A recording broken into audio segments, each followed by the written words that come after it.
Puji Tuhan, Shalom, selamat hari Minggu Bapak Ibu Jemaat yang dikasihi Tuhan. Selamat beribadah kembali kepada Tuhan pagi hari ini. Dimanapun kita berada, saya percaya ada kuasa Tuhan yang menyertai kita, amin. Sebelum kita mulai ibadah kita tundukkan kepala, kita berdoa. Terima kasih Tuhan Yesus, kami mengucap syukur Tuhan untuk pagi yang indah ini. Kami bisa kembali Tuhan menghampiri tahta-Mu, menghampiri hadirat-Mu ya Tuhan.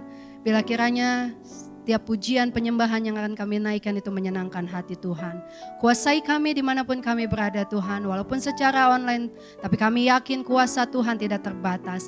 Dan kami percaya ketika kuasa-Mu bekerja, sesuatu akan terjadi dalam hidup kami yang memulihkan kami, menyembuhkan kami. Terima kasih Tuhan Yesus, dari awal sampai habisnya ibadah kami serahkan semua dalam tangan Tuhan. Dalam nama Yesus kami sudah berdoa. Amin, puji Tuhan. Kita tahu Tuhan yang kita sembah, Tuhan yang tidak pernah gagal. Amin. Kita angkat pujian ini. Dia tak pernah gagal, Dia tak pernah lalai dalam hidup kita. Puji Tuhan, haleluya. Segala kemuliaan hanya bagi-Mu Tuhan. Kami bersyukur. Dia tak pernah gagal.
Terima kasih Tuhan Yesus, Kau yang meneguhkan setiap hati kami Tuhan. Sekalipun apa yang di depan kami tidak mungkin, tapi kami tahu di dalam Engkau tidak ada yang mustahil Tuhan. Dan kami percaya kekuatan itu hanya dapat dari Engkau. Terima kasih Tuhan. Haleluya. Yesus. Kekuatan di hidupku, ku dapat di dalam-Mu. Kau teguhkan hatiku, tiada yang mustahil bagimu. Sekali lagi katakan, kekuatan di hidupku.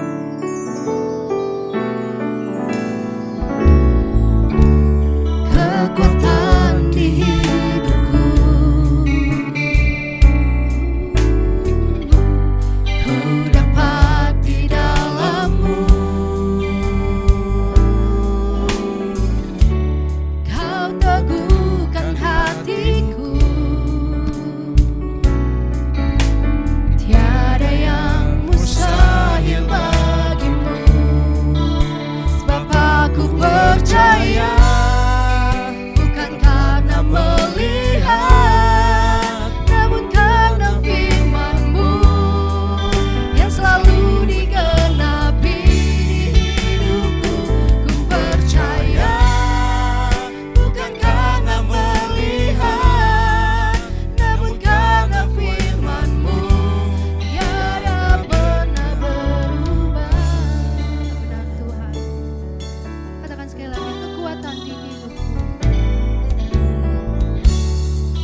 percaya, bukan karena melihat, namun karena firman-Mu yang selalu digenapi di hidupku. Ku percaya, bukan karena melihat, namun karena firman-Mu tiada pernah berubah. Sebab aku percaya, bukan karena melihat, namun karena firman-Mu yang selalu digenapi di hidupku. Ku percaya, bukan karena melihat, namun karena firman-Mu tiada pernah berubah. Namun karena firman-Mu tiada pernah berubah. Namun karena firman-Mu tiada pernah berubah.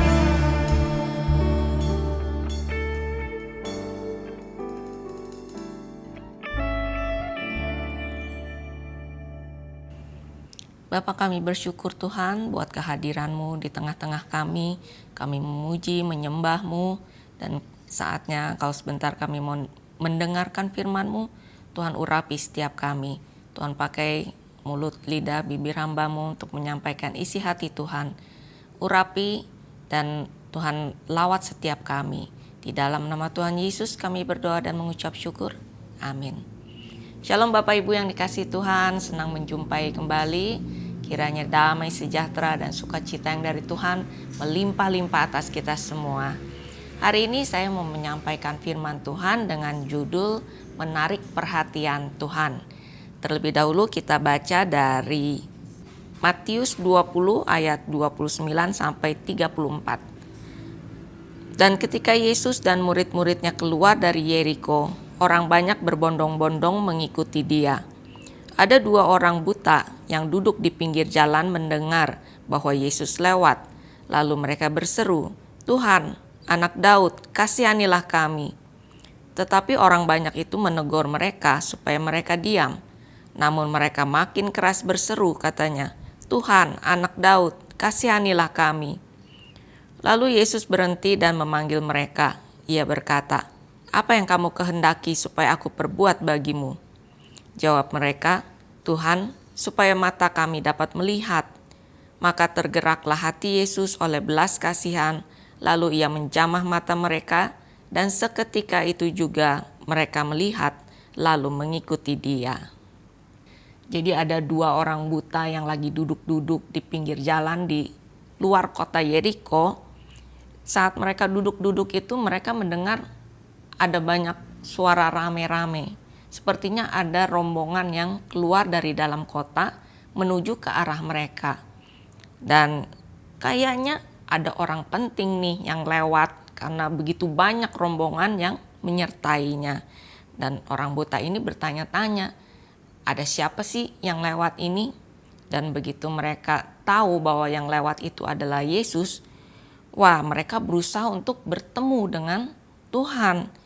Rupanya orang buta ini mungkin sudah pernah mendengar tentang Yesus, bagaimana Dia mungkin pernah menyembuhkan banyak orang, melakukan banyak mujizat. Dan ini adalah kesempatan untuk mereka bertemu dengan Tuhan. Dan mereka tidak mau menyia-nyiakan kesempatan ini. Ada 3 hal yang bisa kita pelajari dari apa yang dilakukan oleh orang buta ini, sehingga mereka bisa menarik perhatian Tuhan. Yang pertama, berseru. Matius 20 ayat 30, ada 2 orang buta yang duduk di pinggir jalan mendengar bahwa Yesus lewat, lalu mereka berseru, "Tuhan, Anak Daud, kasihanilah kami." Sebagai orang yang buta, hidup mereka tentu tidak mudah. Mereka punya banyak masalah, tidak bisa melihat apa-apa, semuanya gelap, suram, tanpa cahaya, tanpa warna. Mungkin buat mereka lampu nyala atau lampu mati itu nggak ada bedanya. Kalau orang mengajak mereka ke atas gunung dan melihat pemandangan yang indah, mereka nggak bisa lihat semua keindahan itu. Yang mereka tahu kalau mereka naik ke atas gunung, mereka harus nanjak. Kalau jalan kaki ya mungkin kecapean, dan mungkin di atas udaranya terasa lebih dingin. Dan bahkan mereka juga nggak bisa mengenali keluarga mereka sendiri, kecuali kalau mereka bersuara atau orang buta ini menyentuh anggota keluarganya itu. Jadi bisa dibilang mereka tuh kasihan sekali, punya banyak masalah dalam hidupnya nggak punya tujuan, nggak punya harapan, dan juga tidak punya masa depan.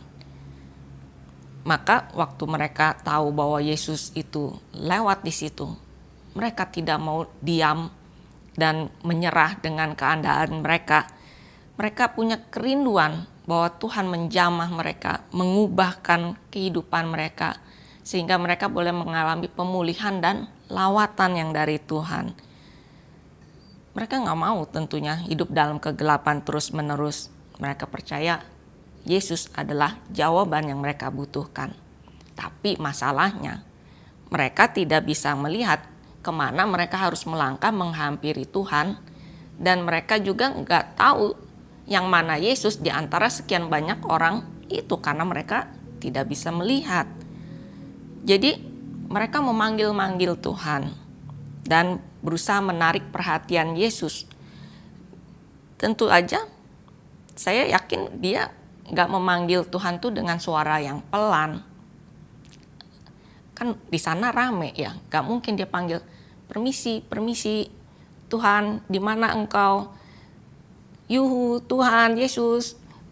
Gak seperti itu ya, tentunya mereka berseru dengan segenap hati dan kekuatan mereka. Mereka memanggil, Tuhan, Anak Daud, kasihanilah kami. Dalam Mazmur 119 ayat yang ke-58, aku memohon belas kasihan-Mu dengan segenap hati. Kasihanilah aku sesuai dengan janji-Mu.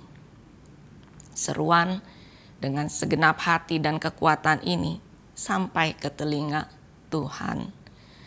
Sebenarnya bisa dibilang kehidupan kita pun mirip dengan orang buta ini. Kita juga punya banyak masalah, banyak pergumulan. Tentu kita punya pergumulan yang berbeda-beda. Ada yang mungkin dengan masalah kesehatan, ada yang bermasalah dengan keluarga, keuangan, pelayanan.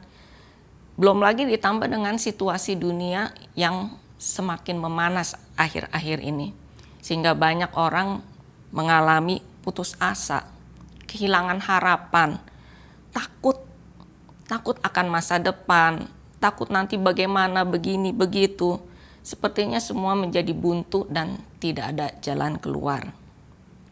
Semua masalah yang di depan mata ini begitu menyita energi, perhatian kita. Sampai-sampai kita sulit untuk melihat di mana Tuhan berada di tengah kehidupan kita. Bahkan kita tidak bisa mengenali atau merasakan kehadiran Tuhan di dalam setiap situasi yang kita hadapi. Dan memang ada kalanya kita harus bergumul begitu rupa dan melewati masa-masa yang kelam sampai kita itu menjerit dari hati yang terdalam, memohon belas kasihan Tuhan. Sebab kepada siapa lagi kita harus memohon kalau bukan kepada Tuhan, bukan? Kita tidak bisa mengandalkan apapun yang ada di dunia ini, dan kita tidak bisa berharap kepada siapapun selain kepada Tuhan. Kekuatan kita tidak seberapa, kemampuan kita pun sangat-sangat terbatas. Itulah sebabnya kita sangat butuh Tuhan. Kita perlu berseru kepada Tuhan. Dalam Mazmur 50 ayat yang ke-15, berserulah kepadaku pada waktu kesesakan, aku akan meluputkan engkau, dan engkau akan memuliakan aku. Tuhan sendiri yang menyuruh kita untuk berseru kepadanya pada waktu kita mengalami kesesakan, maka Ia yang akan meluputkan kita. Ada pertolongan, ada pengharapan di dalam Tuhan. Dan orang yang menanti-nantikan Tuhan tidak akan pernah dikecewakan oleh Tuhan. Yang kedua, Bapak Ibu, abaikan suara intimidasi. Matius 20 ayat 31, tetapi orang banyak itu menegur mereka supaya mereka diam.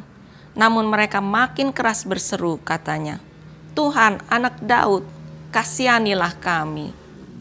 Saat kedua orang buta ini memanggil-manggil Yesus, orang-orang yang ada di sekelilingnya itu merasa tidak senang. Mereka menegur, bahkan melarang orang buta ini untuk berseru-seru seperti itu.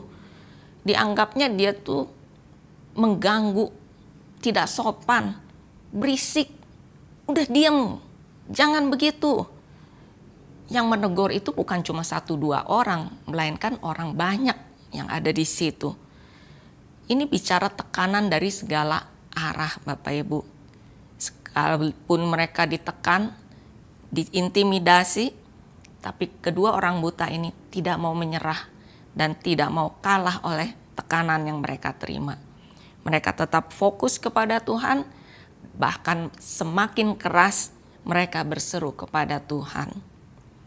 Dalam Mazmur 56 ayat 9 dan 11, maka musuhku akan mundur pada waktu aku berseru. Aku yakin bahwa Allah memihak kepadaku. Dan ayat 11-nya, kepada Allah aku percaya, aku tidak takut. Apakah yang dapat dilakukan manusia terhadap aku? Tetap fokus kepada Tuhan. Hati kita terus tertuju kepada Tuhan. Kalau Tuhan di pihak kita, maka siapakah lawan kita? Jangan menyerah, jangan takut, dan jangan kalah oleh tekanan intimidasi yang kita terima. Karena iblis selalu bersiasat untuk menjatuhkan kita dan menjauhkan kita dari Tuhan dengan cara mengintimidasi, menghakimi kita, bahkan menakut-nakuti kita. Dia selalu berusaha supaya kita tuh jadi lemah, tawar hati, menyerah, dan undur dari Tuhan. Jadi ketika ketakutan, tekanan, atau intimidasi itu menyerang kita bagaikan panah api, kita harus berlindung pada Tuhan. Dalam Mazmur 91 ayat 4 dan 5, dengan kepaknya ia akan menudungi engkau, di bawah sayapnya engkau akan berlindung. Kesetiaannya ialah perisai dan pagar tembok. Engkau tidak usah takut terhadap kedahsyatan malam, terhadap panah yang terbang di waktu siang. Kita patahkan segala ketakutan dan intimidasi itu di dalam nama Tuhan Yesus. Amin. Dalam Efesus 6 ayat yang ke-16, dalam segala keadaan pergunakanlah perisai iman, sebab dengan perisai itu kamu akan dapat memadamkan semua panah api dari si jahat. Lalu hal yang ketiga, Bapak Ibu, percaya. Kita baca dari Matius 20 ayat 32 sampai 34. Lalu Yesus berhenti dan memanggil mereka. Ia berkata, apa yang kamu kehendaki supaya aku perbuat bagimu? Jawab mereka, Tuhan, supaya mata kami dapat melihat. Maka tergeraklah hati Yesus oleh belas kasihan, lalu ia menjamah mata mereka, dan seketika itu juga mereka melihat lalu mengikuti dia. Dikatakan tadi bahwa Yesus berhenti dan memanggil mereka. Ini berarti Tuhan tuh berhenti sejenak dari apa yang sedang ia kerjakan. Dia stop jalannya, dia stop seluruh rombongan yang menyertainya, dan dia memberikan waktu, perhatian yang khusus kepada kedua orang buta ini. Seandainya orang buta ini tidak dengan sepenuh hati dan kekuatan berseru kepada Tuhan, mungkin Yesus cuma menganggap mereka hanya salah satu dari orang-orang yang menyertai dia. Dan seandainya kedua orang buta itu menyerah terhadap intimidasi, tekanan orang-orang sekitarnya, mereka tidak akan pernah bertemu dengan Yesus. Tetapi karena tekad dan kegigihan kedua orang buta ini, itu menarik perhatian Yesus. Yesus berbelas kasihan kepada mereka karena melihat kondisi mereka yang memprihatinkan, sikap mereka yang begitu menaruh harap kepada Tuhan, Dan juga Yesus melihat bagaimana iman mereka kepada Tuhan. Orang buta ini percaya bahwa Tuhan itu berkuasa untuk memberikan pemulihan, kesembuhan, pertolongan, kelepasan, bahkan hidup yang baru yang mereka rindukan. Iman seperti itu menyentuh hati Tuhan dan Dia menjamah mata mereka, menyembuhkannya. Bagaimana dengan kita? Walaupun mungkin sampai hari ini Tuhan belum menyembuhkan kita, belum menolong kita, belum bertindak atau memberikan jalan keluar dari masalah kita. Kita harus belajar untuk tetap percaya kepada Tuhan. Percaya bahwa Dia itu selalu setia dan menyertai kita apapun yang sedang terjadi. Kita harus percaya pemeliharaannya sempurna. Bukan cuma untuk hari ini, tapi untuk masa yang akan datang. Sudah Tuhan jamin. Dan kita harus selalu percaya bahwa Tuhan berikan yang terbaik. Walaupun yang terbaik versi Tuhan belum tentu sama dengan versi kita. Tapi kita yakin, percaya yang Tuhan berikan jauh lebih baik dari yang kita harapkan. Jangan takut dan jangan goyah Bapak Ibu. Yesaya 12 ayat yang kedua, sungguh Allah itu keselamatanku. Aku percaya dengan tidak gementar, sebab Tuhan Allah itu kekuatanku dan mazmurku. Ia telah menjadi keselamatanku. Kita percaya kepada Allah yang hidup, bukan percaya pada apa yang kita lihat, dengar, rasakan, atau alami. Biar hati kita senantiasa terus tertuju kepada Tuhan, bukan pada kejadian yang ada di sekitar kita. Dialah yang menjamin keselamatan kita. Dia tidak pernah mencelakakan kita. Ada sebuah cerita Bapak Ibu. Ada seekor elang muda yang selalu dibuli oleh seekor gagak tua. Setiap hari si gagak ini ngerjain si elang muda ini.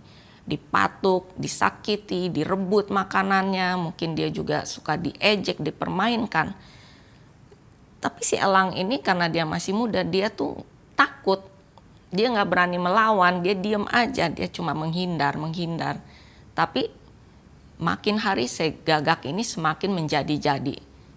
Semakin jahat dan dia semakin kesel jadinya ya si elang ini. Lama-lama dia merasa muak dengan tingkah laku si gagak tua ini. Jadi suatu hari elang ini lagi terbang dan si gagak itu kembali datang menyambar-nyambar dia, mematuk-matukin dia, menyerangnya. Si elang ini sampai menjerit karena dia kesakitan, dipatuk sebegitu rupa oleh si gagak. Bahkan si gagak itu menclok di atas punggungnya ya, si elang yang lagi terbang ini, dan dia patuk-patuk terus punggungnya itu, menyakitinya.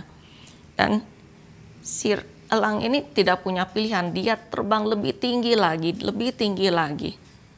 Dia pusatkan seluruh perhatiannya kepada matahari yang ada di atas langit.